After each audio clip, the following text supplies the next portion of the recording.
الحمد لله رب العالمين والصلاة والسلام على اشرف الانبیاء والمرسلین۔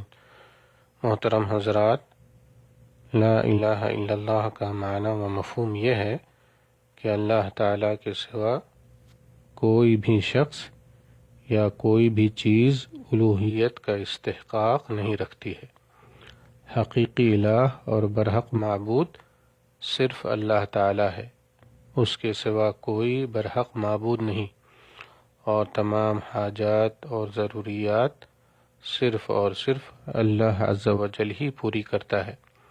اللہ تعالیٰ کا ارشاد ہے، اولئک الذین یدعون یبتغون الی ربہم الوسیلہ ایہم اقرب ویرجون رحمتہ ویخافون عذابہ ان عذاب ربک کان محذورا۔ جنہیں یہ لوگ پکارتے ہیں وہ خود اپنے رب کا قرب تلاش کرنے کی جستجو میں رہتے ہیں کہ ان میں سے کون زیادہ نزدیک ہو جائے۔ وہ خود اس کی رحمت کی امید رکھتے اور اس کے عذاب سے خوف زدہ رہتے ہیں۔ بے شک تیرے رب کا عذاب ڈرنے کی چیز ہے۔ سورہ الاسراء آیت نمبر 57۔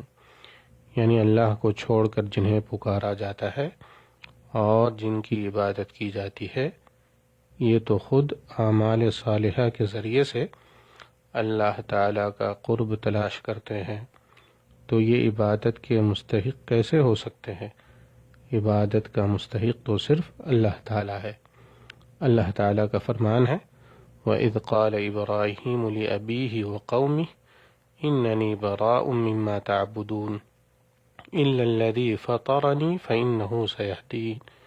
ابراہیم علیہ السلام نے اپنے والد سے اور اپنی قوم سے کہا کہ میں ان چیزوں سے بیزار ہوں جن کی تم عبادت کرتے ہو، ہاں میں صرف اسے مانتا ہوں جس نے مجھے پیدا کیا ہے، وہی میری رہنمائی بھی کرے گا۔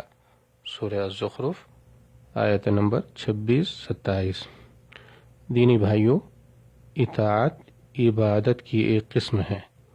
علماء اور بزرگوں کی بات اس حد تک مان لینا کہ اگر وہ حلال کو حرام اور حرام کو حلال کہہ دیں تو تسلیم کر لینا، یہ ان کو معبود بنا لینا ہے اور ان کی عبادت کرنا ہے۔ اللہ تعالیٰ کا ارشاد ہے، اتخذوا احبارهم ورهبانهم اربابا من دون اللہ۔ ان لوگوں نے اللہ کو چھوڑ کر اپنے علماء اور بزرگوں کو رب بنا لیا ہے۔ سورہ توبہ آیت نمبر 31۔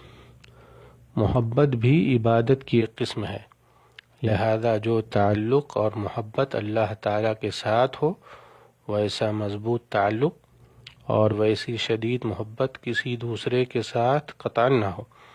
لا الہ الا اللہ کی گواہی دینے کا یہی مفہوم ہے۔ اللہ تعالیٰ کا ارشاد ہے، وَمِنَ النَّاسِ مَن يَتَّخِذُ مِن دُونِ اللَّهِ أَندَادًا يُحِبُّونَهُمْ كَحُبِّ اللَّهِ وَالَّذِينَ آمَنُوا أَشَدُّ حُبًّا لِلَّهِ۔ کچھ لوگ ایسے بھی ہیں جو غیروں کو اللہ کا شریک ٹھہراتے ہیں اور ان سے ایسی محبت کرتے ہیں جیسی محبت اللہ سے ہونی چاہیے، اور ایمان والے اللہ کی محبت میں بہت شدید ہوتے ہیں۔ سورہ البقرہ آیت نمبر 165۔ والسلام علیکم ورحمۃ اللہ وبرکاتہ۔